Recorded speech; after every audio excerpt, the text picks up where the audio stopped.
কখনো ফেলে দেবেন না স্মার্টফোনের পরিত্যক্ত ব্যাটারি।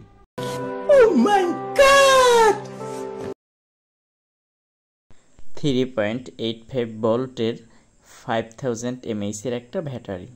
এটার ফিজিক্যাল কন্ডিশন দেখে আমার কাছে মনে হয় ব্যাটারিটা ভালো আছে, যেহেতু ব্যাটারিটা ফুলে যায়নি। আপনাদের একটু ক্যামেরার কাছ থেকে দেখানোর চেষ্টা করি। দেখতে পাচ্ছেন আপনারা ব্যাটারিটা আদৌ ফুলেনি।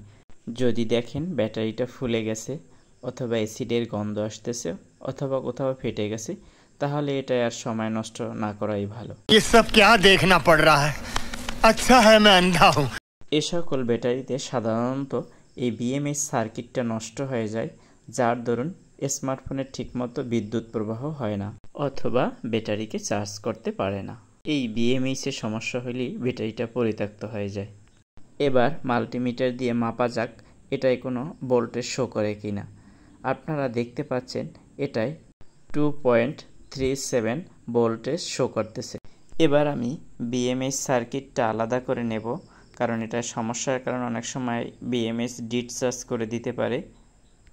তবে বিএমএস সার্কিট রিমুভ করার সময় খুব সাবধানতা অবলম্বন করবেন, কারণ অনেক সময় বিএমএস সার্কিট রিমুভ করতে গিয়ে আপনার প্লাস মাইনাস টার্মিনাল যেন ছিঁড়ে না যায়। এরপরে আমার নিজের তৈরি করা চার্জার দিয়ে ব্যাটারিটাকে চার্জ করতে চেষ্টা করি। বুঝছি তোমার মরণের চুলকানি উঠছে, মলম লাগাই দেবনি। মলম। ব্যাটারিটা চার্জ হইতে প্রায় 2 ঘন্টার মতো সময় লাগলো। এবার আমার চার্জারে সবুজ বাতি জ্বলছে, তার মানে ফুল চার্জ হয়ে গেছে।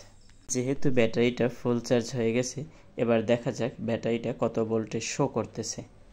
আপনারা দেখতে পাচ্ছেন এটায় 4.13 ভোল্টেজ চার্জ শো করতেছে। এটা ব্যবহারের উপযোগী করে তোলার জন্য মাইনাস অংশে কালো তারটা সুটিয়ে লাল করে দেব এবং প্লাস অংশে লাল তারটা সোল্ডারিং করে নেব। আমার ব্যাটারিটা তৈরি হয়ে গেছে। এবার এটা দিয়ে লোড টেস্ট করা যাক। আমার কাছে 4 ভোল্টের একটা এলইডি চিপস আছে, যেটা 12 ওয়াটের। এবার এটা দেখি জ্বলে কিনা। আপনারা দেখতে পাচ্ছেন এটায় খুব সুন্দর আলো হচ্ছে। এরকমের নতুন নতুন ভিডিও পেতে আমার চ্যানেলটি সাবস্ক্রাইব করবেন।